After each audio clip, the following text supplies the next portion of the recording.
One more question on procedures in your double A exam. ठीक है.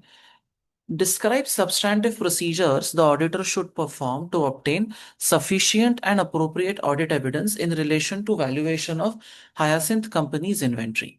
ठीक है, एक एक पार्ट करते हैं. Let's not attack all the parts together. Let's do one part at a time. Now, it is 1st of July 2005. Hyacinth Company develops and manufactures computer components, and its year end was 30th April 2005. The company has a large factory and two warehouses, one of which is off-site, मतलब main location से दूर है.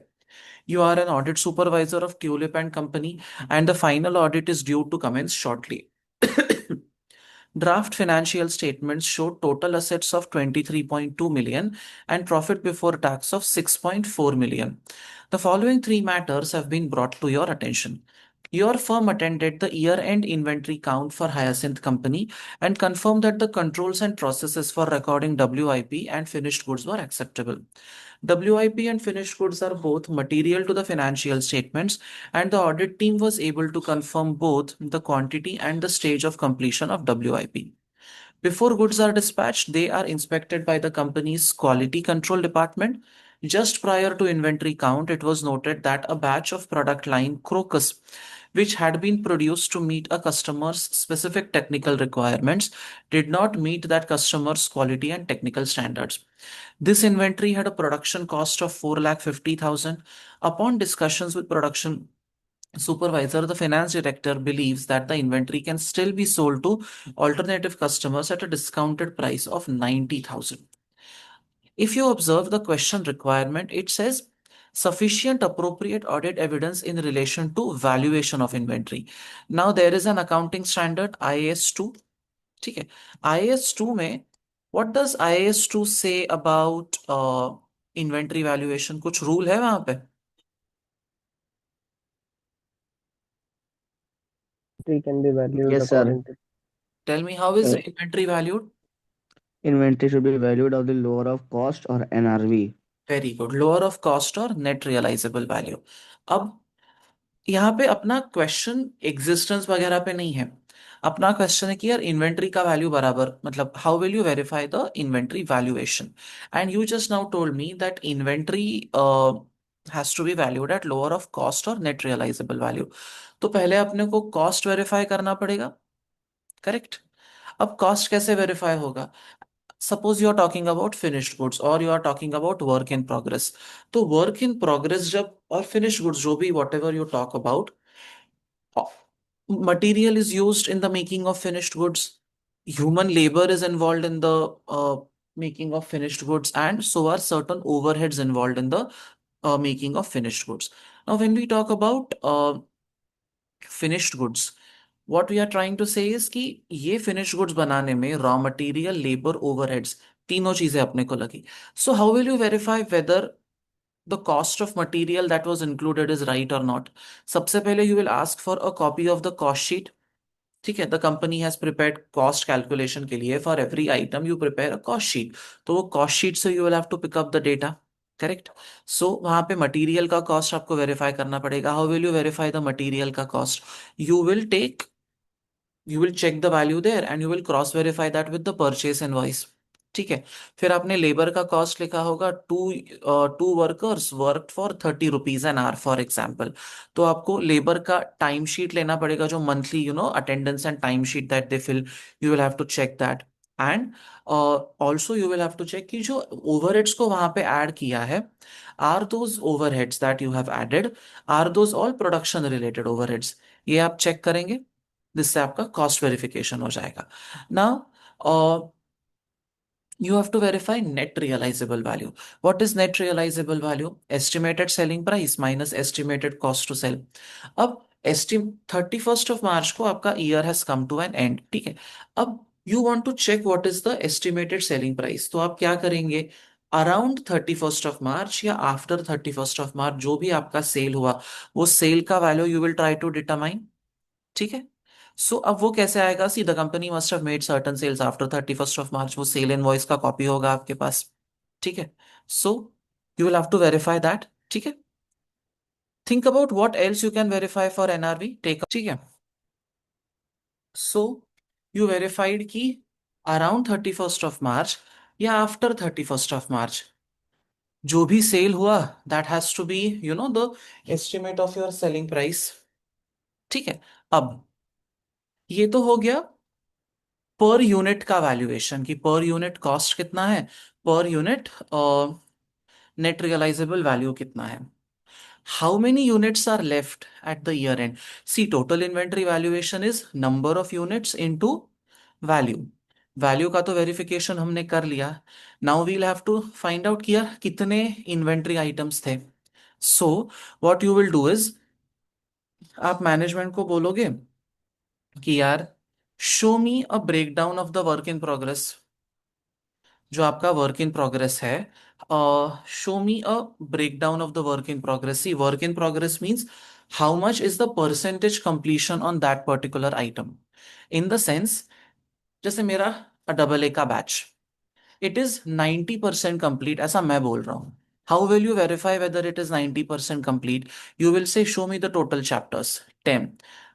How many chapters have you taught? You will check the recordings. You will see 9 chapters are done. So now you can conclude that it is 90% complete. ठीक है।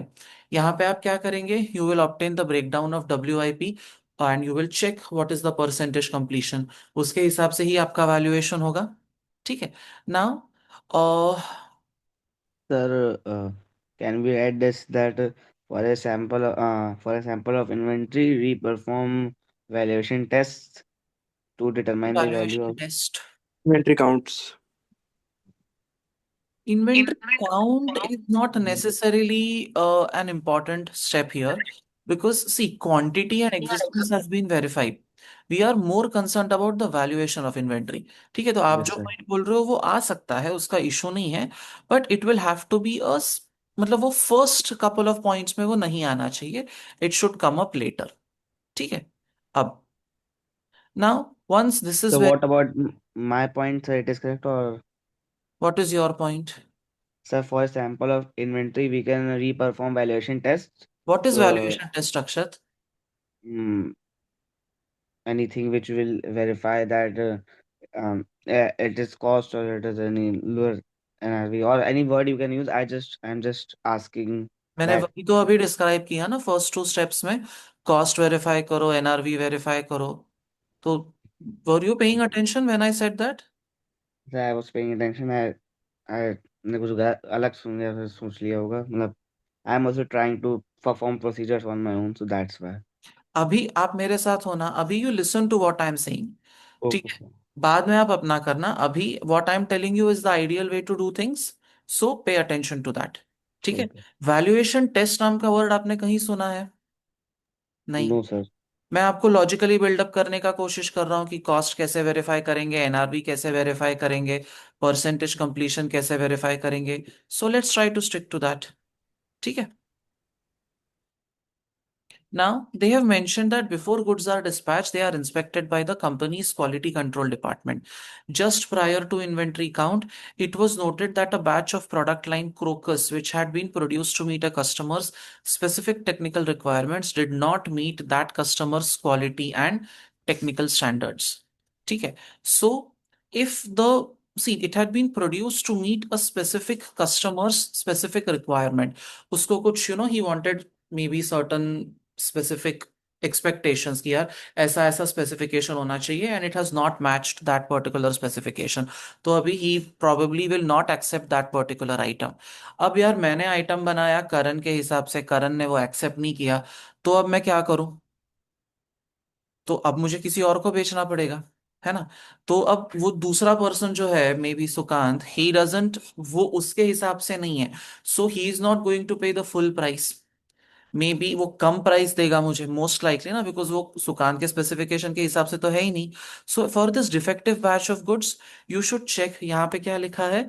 यहाँ पे they have specifically mentioned that the cost of production was 4,50,000।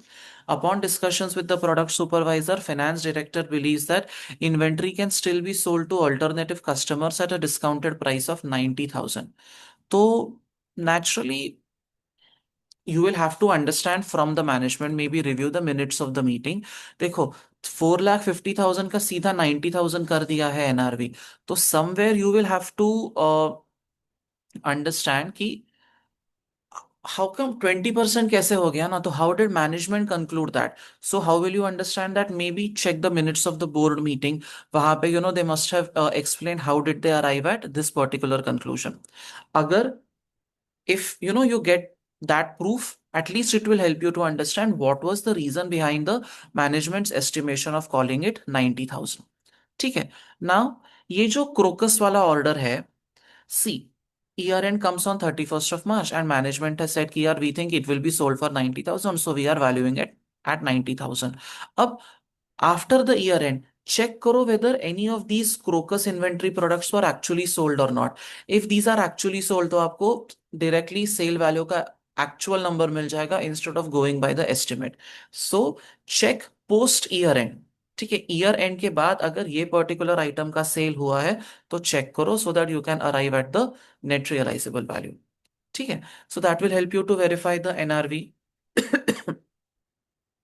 Then C,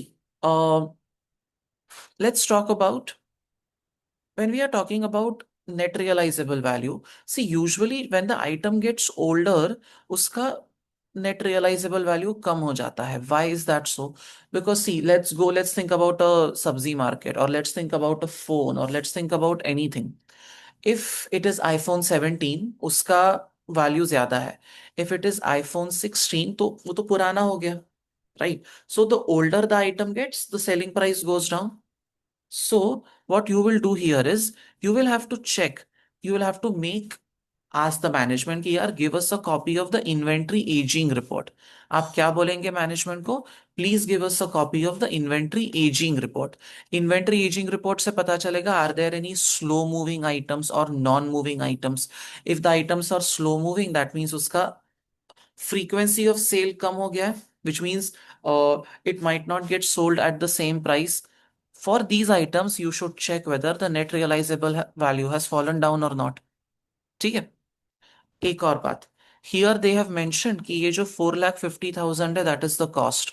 They have mentioned. How will you question that assumption? आप कैसे question करेंगे इसको? You will have to ask the management कि यार show us a copy of the cost calculation sheet.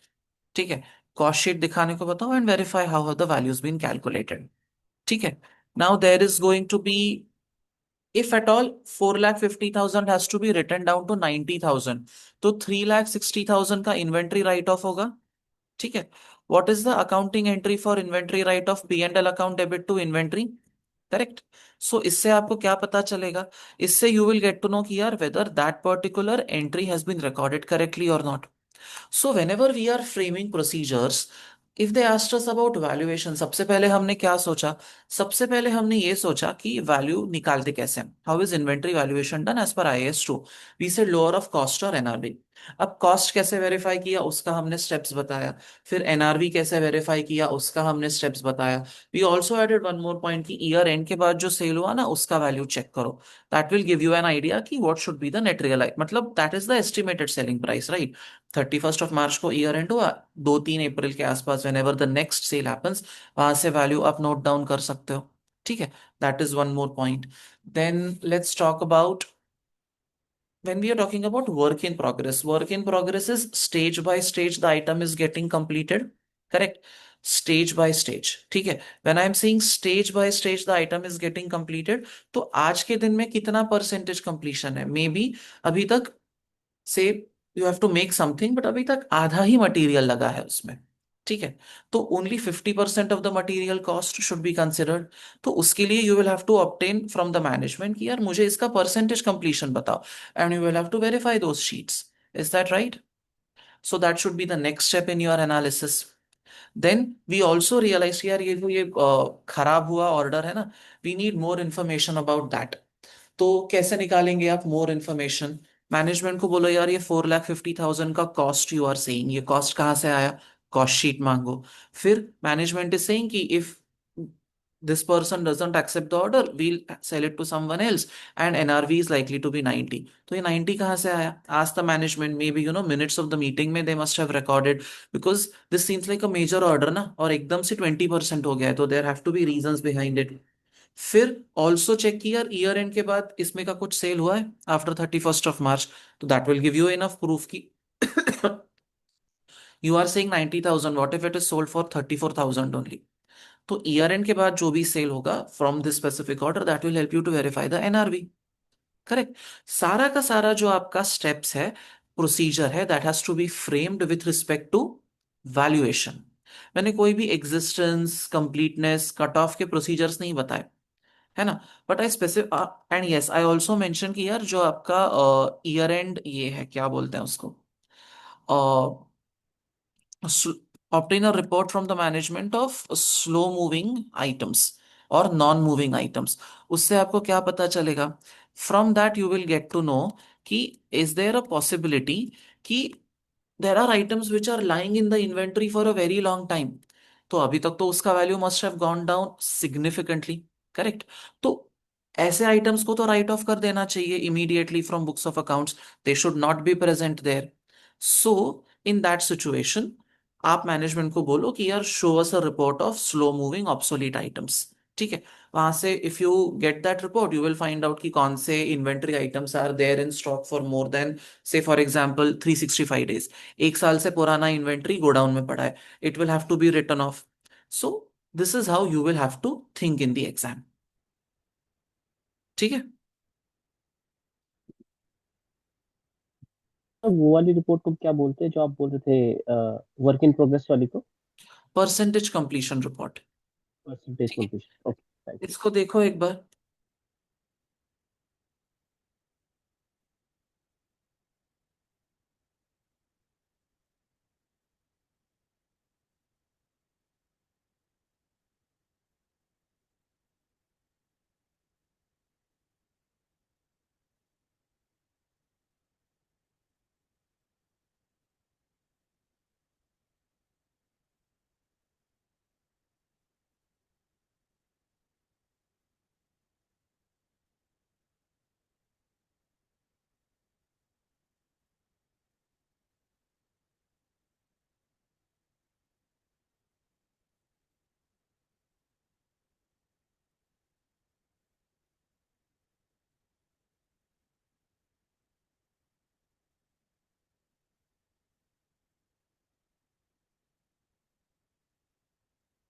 Sir, पर हम अगर audit कर रहे हैं तो पोस्ट ईयर एंड के बाद बिफोर, क्या बोलते हैं, जब तक हमारी ऑडिट रिपोर्ट नहीं हुई है उससे पहले पहले तक का ना, मान ली, अगर हम वैल्यूएशन के हिसाब से देख रहे हैं नेचुरली तो नेचुरली मतलब अगर आपका ऑडिट, आपका ईयर एंड है 31st of March, audit report is getting signed on 30th of June, तो आपका प्रोसीजर जब तक चालू है तब तक ना, लाइफ लॉन्ग तो that time period can not extend. Okay sir, got it.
Can you scroll please?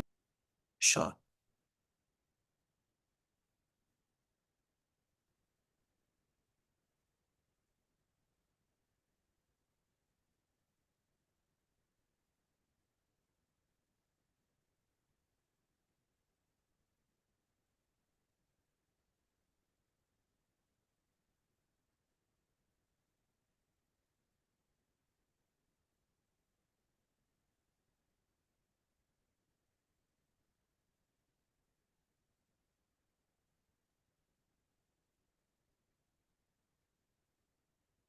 Sir अगर पेपर में एक दो पॉइंट याद ना आए तो कोई बात नहीं।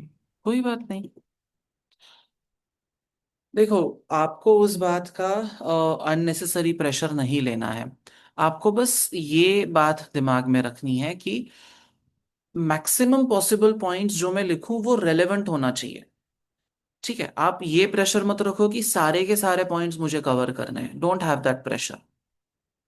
Okay sir. ठीक है, और ऑलवेज थिंक यार what, always think about the risk, what can go wrong. ठीक है, think about that and then frame the procedure कि यार वैल्यू गलत आ सकता है, दैट इज द रिस्क। ठीक है, देन वैल्यू गलत आ सकता है, कॉस्ट गलत हो सकता है, तो अगर कॉस्ट को वेरीफाई करना है तो क्या करेंगे? कॉस्ट शीट लेंगे। कॉस्ट शीट में भी values can be wrong, that is the risk. How will you verify the values? Material check करो, लेबर चेक करो, one by one you will mention the items.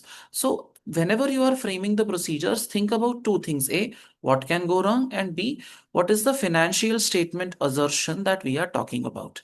ये दो चीजें आपको वहां पे डिस्कस करनी है, नथिंग एल्स। ठीक है। Okay sir.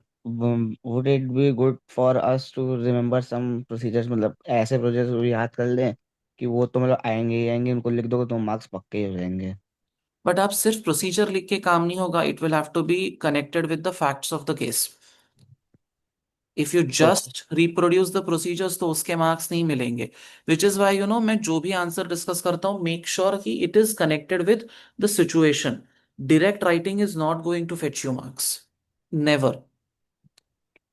तो वो बट अगर तब। ये सब बोलिए हाँ, बोलिए बोलो सॉरी। बोलो। बट सर अगर से बहुत बड़े से अभी जिसमें इन्वेंट्री फॉर वैल्यूएशन है, अगर हमारे सिर्फ इन्वेंट्री आ गई तो उसमें तो फिर हम लोग अलग अलग एसेशन भी डालेंगे, वैल्यूएशन का एक डाल दिया, एग्जिस्टेंस का एक डाल दिया, करंस का एक डाल दिया। बट अगर क्वेश्चन में सिर्फ वैल्यूएशन पूछा है तो आप एग्जिस्टेंस लिखोगे तो आपको कोई मार्क्स नहीं। ना, यस यस, तब तो नहीं मिलेगा। मैं बस ब्रॉड टर्म के लिए पूछ रहा था तो एक बार। मतलब हाँ, फिर ठीक है, बट यार ऐसे देखो, वो जो एक अपना ये इंडियन अप्रोच टू प्रिपरेशन है, या ये जो 11th 12th स्टैंडर्ड या बी का इंडियन अप्रोच, नहीं, that's wrong. Because CA exams में भी you have to apply your mind.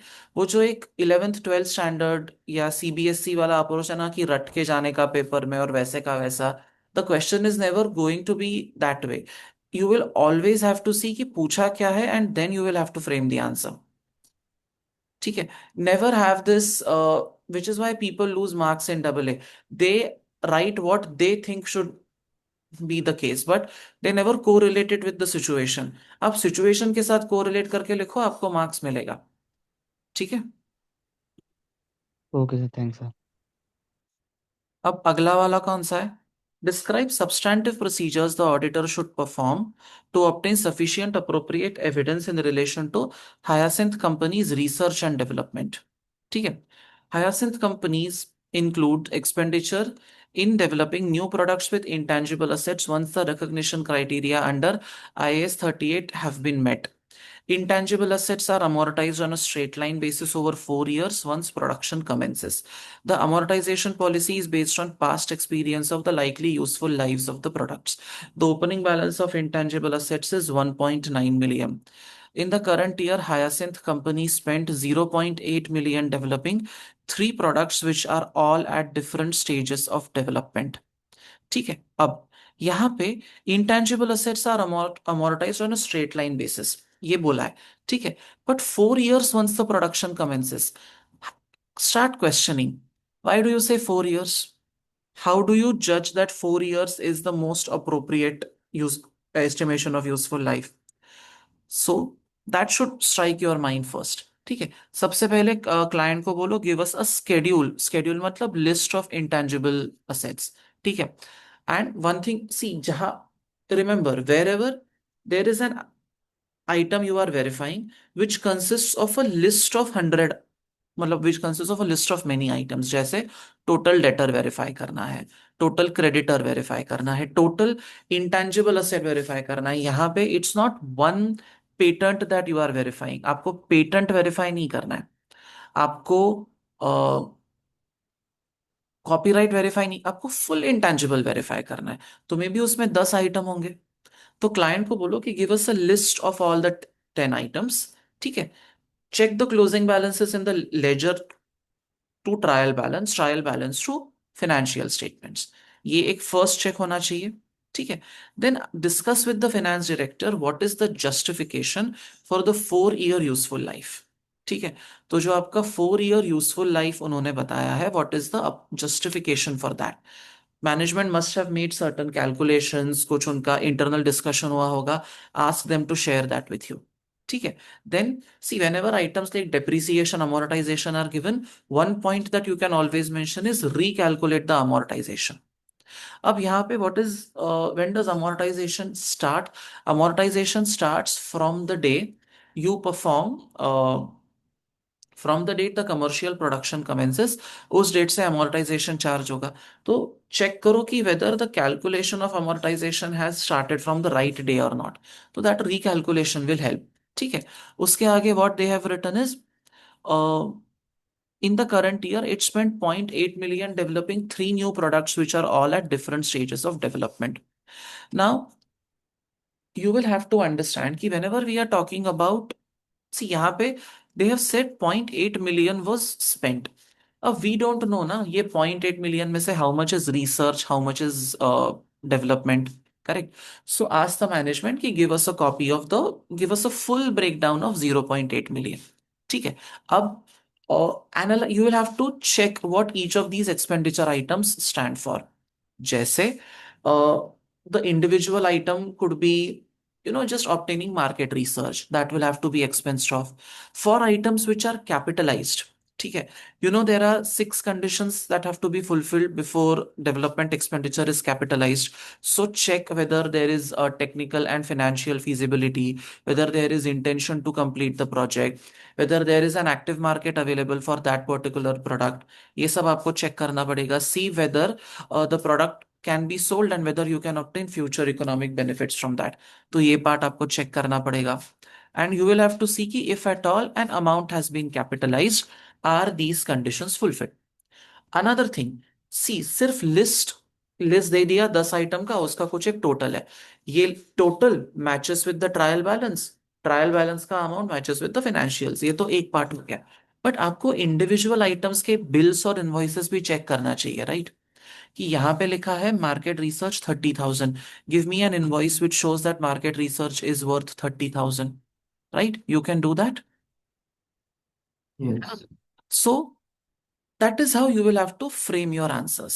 and whenever items like intangible PPE leases जो भी आएगा, तो always write down कि check whether or review whether the disclosures in the draft financial statements are as per the requirements of the relevant accounting standard। ये एक point ऐसा है जिसपे आपको हमेशा 1 मार्क या हाफ मार्क तो आपको 100% मिलेगा।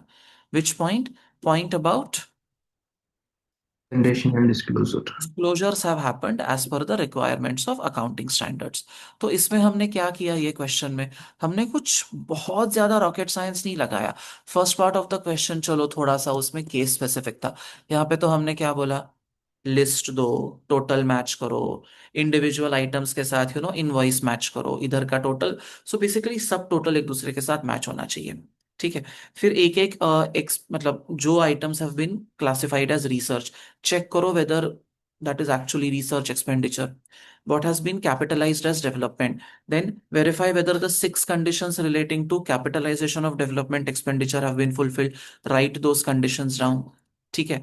Then मैनेजमेंट को क्वेश्चन करो कि यार तुमने 4 years कहाँ से निकाला, तो मैनेजमेंट को बोलो where have you noted this down, show us a copy of that, correct? And amortization को रिकैलकुलेट करो। उसके साथ साथ one important step that you should do in, जहां पे ऐसा full intangible full property plant and equipment question आता है, चेक करो whether disclosures have happened as they should have. ठीक है।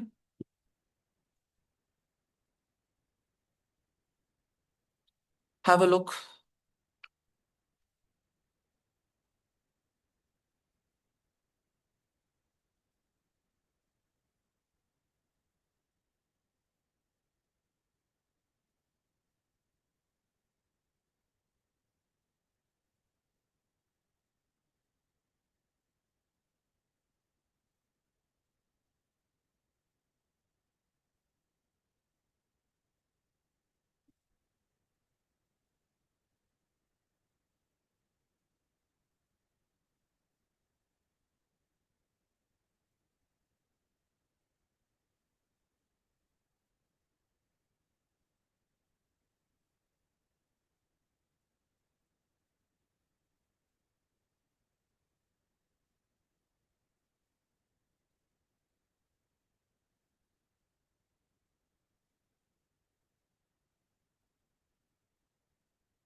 Sir can you explain the research वाला point कि मतलब कौन से items research, can you just explain that point one?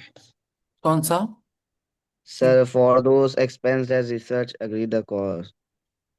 So, say for example, you have written off a 30,000 expenditure as research expenditure. Up, what they are saying is कि अगर 30,000 is appearing in the financial statements, trial balance, check whether there is a supporting invoice. And when you check the invoice, वहां पे description लिखा रहता है, right? जैसे if you purchase chips and you get a bill, तो bill पे लिखा रहता है ना कि 20 रुपीज किसके लिए पे किया. तो if it is a market research expenditure, तो इनवॉइस पे लिखा रहेगा कि ये मार्केट रिसर्च के लिए स्पेंड हुआ है. करेक्ट. तो दैट वेरिफिकेशन. मतलब इसमें हम लोग सपोर्टिंग इनवॉइसेस चेक करेंगे, जो कि रिसर्च के जो अमाउंट है, तो सपोर्ट करेंगे कि हाँ इतना ही हुआ था पैसा. That is correct.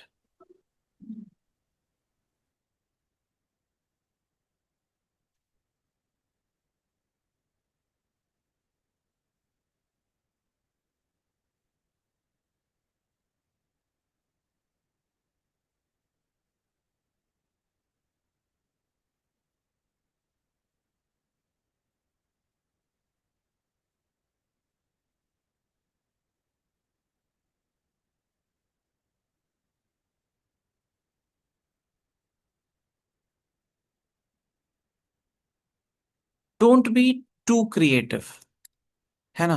Stay connected with the facts of the case. उसके बाहर नहीं जाना है अपने को, उसी में पूरा अपना गेम है.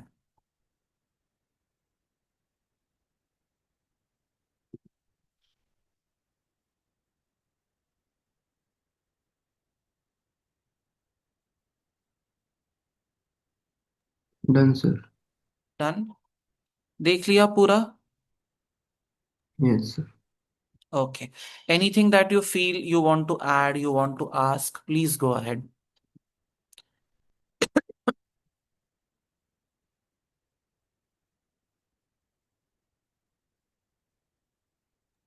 Sir I just wanted to ask that while performing any procedure, sir हम लोग को लिखना पड़ता है सर? जैसे अभी तो आपने लिखा है इसमें, जैसे लास्ट में for verifying the completion of the item for, मतलब जिससे हम लोग असर्शन को वेरीफाई कर रहे हो, हम लोग ऐसा कोई पॉइंट लिखना पड़ेगा? नहीं, मैं जो समझा नहीं, आप फिर से बताएंगे? जैसे मैंने बहुत सारे प्रोसीजर्स करे हुए हैं देखिए, तो उसमें से मैंने बहुत सारे पॉइंट देखा कि for verifying the existence of the product last में लिख देते हैं ना, जैसे पूरा प्रोसीजर परफॉर्म कर दिया for a sample of this this this, और फिर लास्ट में वो लोग लिख देते थे for verifying the completion of the product और एग्जिस्टेंस ऑफ द प्रोडक्ट. तो Yes. वो So, if not that, at least every procedure ना, I think सबसे important चीज ये है कि there are two parts to a procedure. First part is describing what you are doing, as you correctly pointed out. Second part is like writing why you are doing it. ठीक है. So that is so to verify completeness for example, और to verify XYZ, you have to talk about it. So that's a fair enough point. No, मतलब सही बात बोला आपने. ठीक है. Are you with me all of you? Yes sir. Okay. अब describe substantive procedures the auditor should perform to obtain sufficient and appropriate audit evidence in relation to Hyacinth Company's year-end sales tax liability. Now, before we do this question, can you tell me sales tax किस पे calculate होता है? What is sales tax calculated on? Revenue और sale sales. Sale sales पे calculate होता है. ठीक है. And final sales tax payable जो होता है, how is the final sales tax payable calculated? Do you have any clue? Input, do you remember the concept of input tax, output tax? याद है? हम करते थे इन FR, है ना? और इन टैक्स भी करते थे हम, right? We had a concept of input tax, we had a concept of output tax. What is input tax? Input tax is tax on purchases, output tax is tax on sale. ठीक है. Tax on purchases, sorry, tax on sale minus tax on purchases is the final amount of tax that is payable. Correct? Fair enough. Now, think about it. मुझे verify करना है sales tax liability. ठीक है. How will I verify my sales tax liability? I will have to verify the tax that is calculated on purchases. Then I'll have to verify the tax that is calculated on sale. फिर मुझे उसका rate भी verify करना पड़ेगा, whether the correct rate has been applied or not. So whatever answer you frame, think about it on these lines कि यार these are the things that I ought to verify. उसके basis पे then you will be able to frame your answer. ठीक है. Think about the procedures in that manner. ठीक है. Start thinking. अभी मैं आपको एक फैक्ट्स ऑफ द केस दिखाता हूं. यहां पे आइए. Karan, can you read this? Sure, sir. Sales tax liability.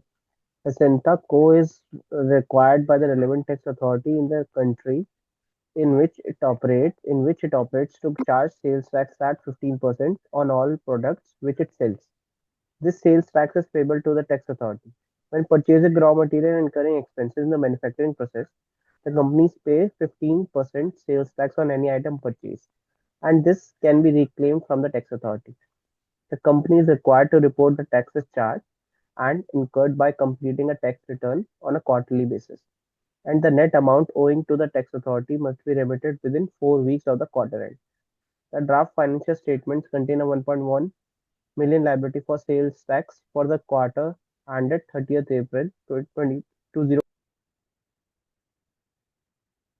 Okay. ठीक है. इट इज रिक्वायर्ड टू पे by the relevant tax authority 15% on all products that it sells. Sales tax is payable to tax authority when purchasing raw material and incurring expenses in the manufacturing process. It pays 15% tax on any items purchased. So यहाँ पे this is input tax. ठीक है. The company is required to report the taxes charged and incurred by completing a tax return on a quarterly basis, and the net amount owing to the tax authority must be remitted within 4 weeks of the quarter end. The draft financial statements contain 1.1 million liability. तो ये 1.1 million liability मतलब 1.1 million payable. Do you agree that this 1.1 million has to be tax on sale minus tax on purchase? Correct. Yes. Okay. So now step by step, think about it and tell me how will you verify or what procedures will you perform with respect to this particular item? I think first we should agree the sales to the invoices. If the sales must agree the total of sales to the invoices, and then agree those invoices to ledger and then financial statements. I mean, check how much sales we have incurred during the year. How much Yes, sales yes. have we How made much we have during? incurred made during the year, and check how much sales tax we are required to pay, and how much we have like purchased during the year, and how much tax we have incurred on that also. We within can check, audit. and then how much we have calculated and how we have calculated that tax amount, the total liability paid, Okay. and check that after that we are paying on time, that the amount which are required to be paid after every quarter we are due with, that we are like on time we are paying or not, and if they are delayed, then how, why we are delaying it, the payments required to the government. Is Okay. it? Have you? We should कुछ can धीरे. we write a point हाँ हाँ, for please बोलिए. can we write a point for performance obligation that sales मतलब पूरी तरीके से record मतलब ना हो, जैसे परफॉर्मेंस है no no no not required no no not no, required. वो अलग ही है ना. वो सेल का वेरिफिकेशन है, right? Okay, first okay. Of all एक सिंपल चीज जो आप कर सकते हो, take the total of the sales tax liability ledger, उसका बैलेंस चेक करो. See whether it is reflecting in the trial balance, whether it is going to the balance sheet. ठीक है. Then take the acha first step that you can do is take the total of sales, multiply that by 15%. That total should match with the quarterly sales tax. Correct.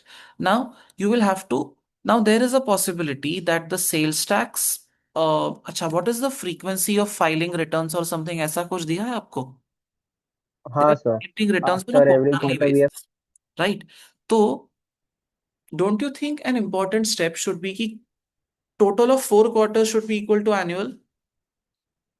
Now there is always a possibility कि यार क्यों Q4 में cell हुआ, बाद में उसका return हो गया, या Q2 में सेल हो गया, फिर बाद में आपने कस्टमर को एडिशनल बिलिंग कर दिया. So there are multiple points which could lead to mismatches between 4 quarter के returns and the annual total, है ना. There is always a possibility कि यार कुछ एंट्रीज वर हैपेंड और had to be done after the entire process was completed. ठीक है, quarter खत्म हो गया. ठीक है, और मैंने करण को बोला था कि यार करण, तू अगर स्टूडेंट्स रेफर करेगा ना, मैं डिस्काउंट दूंगा तुझे. That discount will be given to you in the form of a credit note और समथिंग लाइक दिस. अब करण ये क्वार्टर में मेरे साथ बैठा, I charge full fees, and then Karan introduced 3 students. That means now I have to give him a discount of 3,000. But अभी last quarter का तो बिलिंग हो गया ना, वो रिटर्न भी फाइल हो गया विद द टैक्स अथॉरिटीज. अब मैं क्या करूंगा? अब मैं करण को बोलूंगा कि लिसन करण, अभी तो मैंने पूरा पूरा फीस ले लिया है.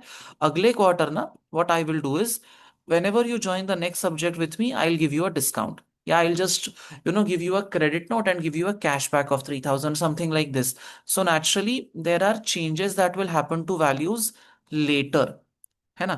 After the financial statements, sorry, not after the quarterly returns have been filed, उसके बाद there can be a change that happens to the, there can be a change to values. तो आपको क्वार्टरली टोटल्स और annual total इसको एक दूसरे के साथ मैच करना पड़ेगा. So that means you will have to do a annual versus quarterly reconciliation. Make sense? 4 quarters का total should be equal to the annual total. Then recalculating the tax amount. Total sale का total लो 10 लाख, उस पे 15% करो. Total is one, calculated value is 150. Check करो client के ledger में भी, डू यू हैव 150 और नॉट. ठीक है. टोटल परचेसेस इज से 6 लाख. 6 लाख का 15% इज 90,000. ठीक है, अब चेक करो whether the total input tax is 90,000 और नॉट. ओके. नाउ इससे आपका individual one by one values verify आप कर पाएंगे. What else can you do in this case? आप और क्या कर सकते हो इस केस में, बताइए. Don't you think?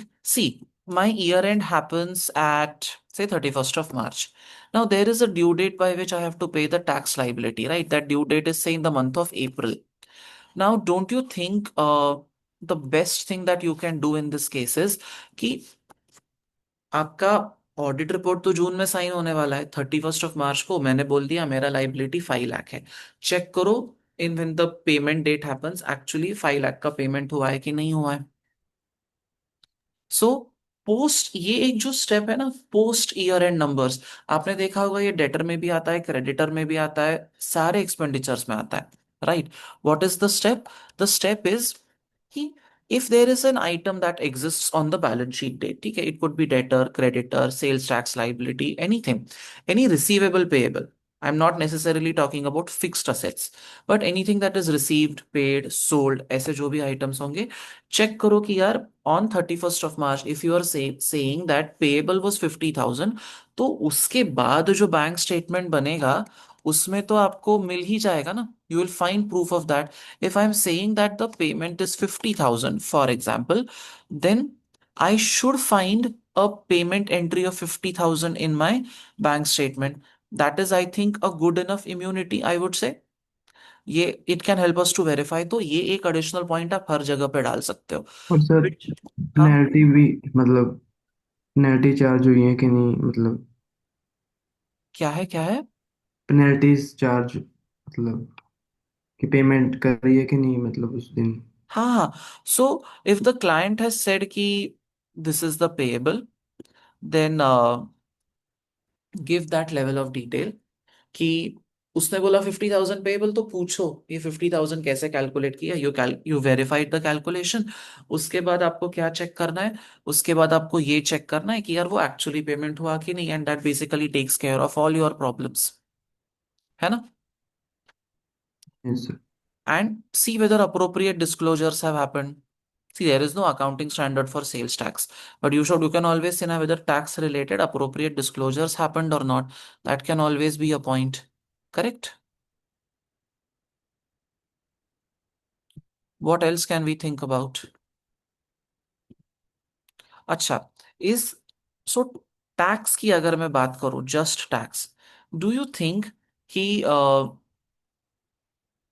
there can always be a dispute in terms of what the tax authorities say and what you say? तो टैक्स अथॉरिटीज के साथ डिस्प्यूट होना इज क्वाइट कॉमन, राइट? तो अब किसी के साथ आपका अगर झगड़ा चल रहा है, तो एज इन डिस्प्यूट, डिसअग्रीमेंट चल रहा है, तो उसका कम्युनिकेशन कैसे होगा? The tax authority will send you a love letter, will send you a love letter, then you will respond to that love letter, then they will also say something, then you will also. So अब ये social media पे तो commentary हो नहीं रही है, ये it is happening through written form of communication. तो क्लाइंट को बोलो कि यार give us a copy of the written form of that communication and you know go through the correspondence with the sales tax authorities. That can also help you. So you can also frame that as a procedure कि यार आपने लिख दिया liability है 80,000, ठीक है, but sales tax authorities के हिसाब से देर इज सम 35,000 का amount that you were suppose to pay for last year that you haven't paid. तो सेल्स टैक्स अथॉरिटीज जो है ना, वो आपके पीछे पड़ गए कि अरे ये नंबर दो, ये नंबर दो, 35,000 कब दोगे? सो अब ये क्लाइंट ने रिकॉर्ड ही नहीं किया, he wants to be extra smart, so client has not recorded. तो how will you know that? Check the correspondence with the sales tax authorities. Income tax होगा तो उनके साथ चेक करना, that will help you to verify the amounts. Make sense? Yes sir. ठीक है, अब इसको देखो एक बार।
सर सेकंड पॉइंट एक बार बताएंगे? Agree the quarterly sales tax charge equates to 15% of the last quarter sales tax sales.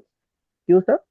So see usually sales और follows a certain pattern, quarter on quarter increase होता है, या दिवाली क्वार्टर में ज्यादा होता है, so on and so forth. तो when you compare it with the previous quarter data, if there is a significant deviation, you can always identify that. Correct. अगर suddenly 50,000 का 15,000 हो गया है तो यार ये this is very difficult for me to accept. So I whenever I check with the previous quarter, I can get that additional understanding कि यार is it happening in line। ठीक है। Got it. वो ईयर वाला भी था ना, तो इसीलिए मैंने एक पूछा, तो अब नहीं सब नहीं चल ठीक गया, है, इसी कोई था। दिक्कत नहीं है। समझ गया मैं। Okay sir, done sir.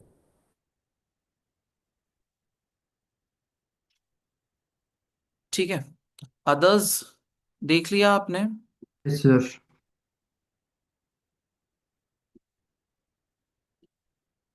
ना। सो प्रोसीजर्स के लिए I think a very important part is for you to understand two things, as I am repeatedly saying. One, risk, what can go wrong, and B, financial statement assertion. Basically, what you have to think is what you have to think like an investigator के जैसे सोचो आप कि यार ये जो मेरे सामने बैठा है ना, ये एक नंबर का झूठा है and I want to catch him. मुझे उसको पकड़ना है। तो मैं कैसे पकड़ूंगा? How will I try to find a an inconsistency in a statement? अगर करण मुझे बोलता है कि as I keep on saying, if Akshat says he stays in Lucknow, में बोलूंगा ना दिखा लखनऊ में है कि नहीं। बोलूंगा चल बाहर का नजारा दिखा, ओ start your screen and show me what is outside. That will help me to give a certain kind of assurance कि यार ये जो बोल रहा है वो सच बोल रहा है। ठीक है। इफ सुकांत सिंह हमारे यहाँ पे बहुत ठंड है, ऐसे चल दिखा स्वेटर पहना है कि नहीं पहना है, show me the weather report. So what are these? All of these are basically points which help me to understand कि यार क्लाइंट ने कुछ बोला, सामने वाले ने कोई स्टेटमेंट बोला, अब मुझे उसको गलत प्रूफ करना है। ठीक है। दूसरों की गलतियां निकालने में आपको भी मजा आता है, मुझे भी मजा आता है। तो कैसे निकालेंगे दूसरे की गलती? ट्राई टू थिंक यार ये बंदे ने क्या किया, how will I get concluding evidence on that. उसको सही गलत साबित करने के लिए what are the steps I should do. That is how you should think about it and frame your answer. ठीक है। अब एक लास्ट पार्ट है of the question which is the audit is now almost complete and the auditor's report is due to be signed shortly. The following matter has been brought to your attention. On 3rd of June 2005, a flood occurred at the offsite warehouse. This resulted in some damage to inventory and property, plant, and equipment. There has been no significant delays to customer delivery or complaints from customer. Hyacinth Company's management has investigated the cause of the flooding and believes that company is unlikely to be able to investigate the cause of flooding and believes that company is unlikely to be able to claim its insurance. The finance director of Hyacinth has estimated that the value of damaged inventory and PPE was 0.7 million and that it now has no scrap value. Explain whether the 2005 financial statements of Hyacinth Company require amendment in relation to flood and describe audit procedures which should be performed in order to form a conclusion on any required amendment. ठीक है। अब the audit procedures which should be performed in order to form a conclusion on any required amendment. Management, you know the situation, explain whether the financial statements require an amendment and what audit procedures should be performed. ये question आपको पूछ रहा है कि is this an adjusting event और a non adjusting event basically. ठीक है। Now tell me, is it an adjusting event? No, sir, because sir 30th April is the last date of reporting. So I think it's non-adjusting even. Okay. And how material is the item? What do you think, It's is material, it? sir. बस Yes, ऐसे sir, ही देख it's के material. बता दिया। Company का total asset 23.2 है, profit before tax 6.4 है। ठीक है। If profit before tax is used as the basis for determining materiality, PBT का लेवल क्या होता है? 5% टू टेन 10%। Percent right? तो 6.4 मिलियन का 5% निकालो, कितना आता है? 0.23, 0.32, sorry, जीरो 0.32. पॉइंट 0.32 मतलब 3,20,000, करेक्ट। ये कितना है लॉस? डैमेज असेट्स 0.7 है, मतलब उस एंगल से इट इज मटीरियल। और think about it from an asset का पर्सपेक्टिव। असेट में क्या होता है materiality threshold? 1 to 2. 1 to 2। Total ठीक है। इसका निकालो तो कितना आता है?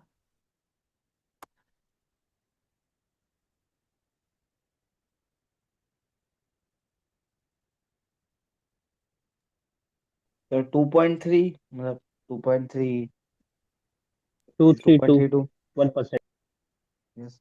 232 Okay. 2,32,000. Is No it sir, yes sir, yes sir, 0.232. है मतलब फ्रॉम एन असेट वाला एंगल अगर आप देखो तो इज इट मटेरियल? यस, अगर एसेट वाले के हिसाब से देखें तो मटेरियल तो है. 0.7 है. 0.23. Now, my follow-on question is, did the conditions exist on the balance sheet date? Flooding के conditions, were they existing on the balance sheet date? No. No. So it is not an पता होता तो आप flood का damage to रोकते ना. ऐसा नहीं कि अरे फिर फ्लड होने तो फिर जाके मैं रेक्टिफाई करूंगा, एंट्री करूंगा. एंट्री करना ऑब्जेक्टिव नहीं है लाइफ का. I hope you understand that. ठीक है. चलो. So now it is a non adjusting event is what you are saying, है ना. Now if it is a non adjusting event तो फिर क्या करेंगे हम? And it is a material non adjusting event. सिर्फ नॉन एडजस्टिंग इवेंट नहीं है, this is a material non adjusting event. Now if that is the case तो there will have to be adequate disclosure as per IAS 37. ठीक है. There has to be an adequate disclosure as per IAS 37, है ना. तो that should form a part of your answer. अब उसके लिए what procedures do you think you should perform? Any idea? वही सब पहले मटीरियलिटी चेक करेंगे और कितना मटेरियल है और कब हुआ है, ये सब चेक करेंगे. मटेरियल तो ये क्या हवा में आंसर दे रहा है करण? ऐसे आंसर होता है क्या? ये करेंगे फिर वो करेंगे. मटेरियल तो है ना, और क्या करेगा मटेरियल का फिर से? बता, सोच के बता.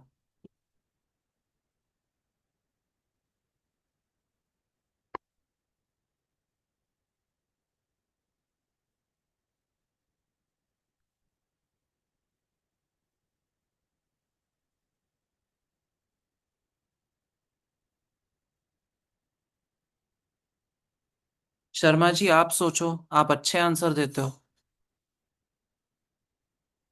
हुआ क्या? डैमेज हुआ है ना. तो डैमेज कैसे वेरीफाई करेंगे? क्लाइंट को बोलो give us a list of the damage property plant and equipment, है ना. देन इन्वेंट्री भी डैमेज हो गया होगा तो obtain a schedule of the damaged inventory, visit the warehouse and physically inspect the inventory, confirm कि कितना क्वांटिटी आपका डिस्ट्रॉय हो गया है. Correct. Then what else?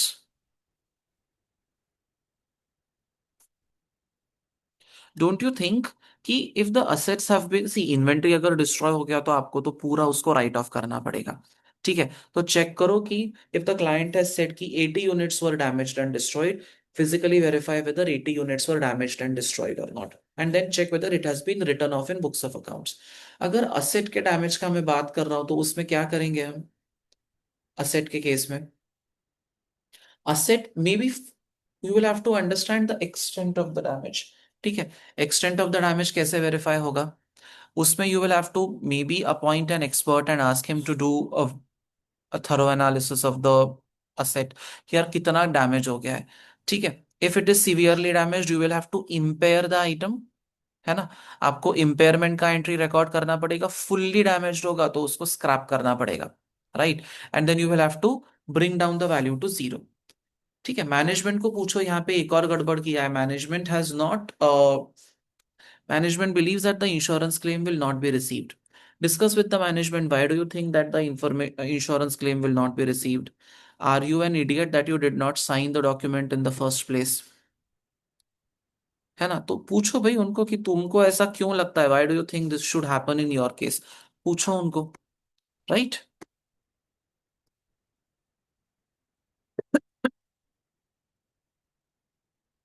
What else can be done?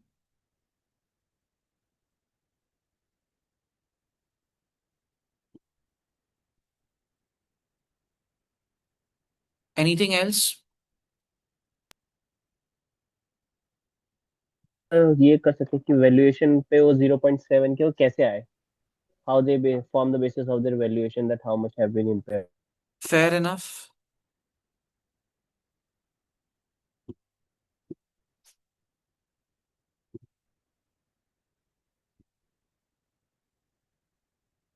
What else? Sir इसमें ना डर लगता है, जैसे मतलब गलत ना लिखते हैं, कैसे पता लगेगा मतलब? देखो, गलत लिखना तो देखो, मैं भी अगर लिखने बैठूंगा तो मैं भी गलत लिख सकता हूँ। मेरे भी 100% पॉइंट सही नहीं आएंगे ना। बट आपको वो गलती के डर से आप ये मत, don't cut short on points. अगर आपको लग रहा है कि यार मैं 7-8 पॉइंट लिखूंगा but it will make sense, तो लिख दो। सी, मैक्सिमम क्या होगा, जो गलत पॉइंट होगा उसका मार्क नहीं मिलेगा, लेकिन जो सही होगा उसका तो मिलेगा, है ना? वो लिख ठीक। दो। ठीक है। सो एंड सर प्रोसीजर, हाँ, बोलो बोलो बोलो। सर जो मैंने पॉइंट बोला था, सर जो मैंने पॉइंट बोला था उसके लिए फॉर वेरीफाइंग एग्जिस्टेंस, सर तो वो लिखना मतलब वो लिखने से क्या फायदा, अगर फायदा मिलेगा या फिर we should yes yes, right और we no should no no, not, मैं बस ये यू पूछ रहा हूँ। Should, you must. I am सिर्फ नहीं, मैं तो मस्ट बोल रहा हूँ। आपको लिखना ही चाहिए। It's a very good practice to follow. ठीक ओके है। Sir.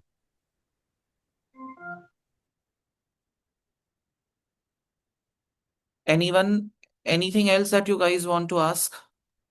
Sir for procedure sir, जैसे मैंने इतना पढ़ा है, मैंने यही सोचा है, यही सुना है, जैसे सर जो हमारे एक्शन एक्शन रहता है, जैसे जो रीफ परफॉर्म, ये सब हम लोग सर एविडेंस पे अप्लाई करते हैं for getting the assertion. Am I right about this statement और not? Correct, correct. Yes sir.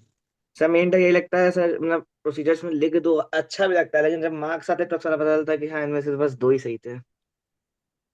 इसीलिए अभी the next task that I am going to give you will help you and me, both of us, get an understanding. Where do you stand? अब ये question आपको समझ में आ गया हमने कैसे किया? पूरा का पूरा क्वेश्चन प्रोसीजर्स पे ही था, आप समझ लो। ठीक है। So the next question that is there, एक और क्वेश्चन है यहाँ पे। ठीक है। इन द शीट, एक सेकंड, कहाँ गया शीट अपना? हाँ, क्वेश्चन 2 ट्रेड रिसीवेबल और बैंक बैलेंस पे है। ठीक है। I want you to solve this question on your own and then send it to me for review today. I tell you what my objective behind this is. अब मैंने आपको 3 question कराए procedure के, और रिकॉर्डिंग में भी है questions on procedure.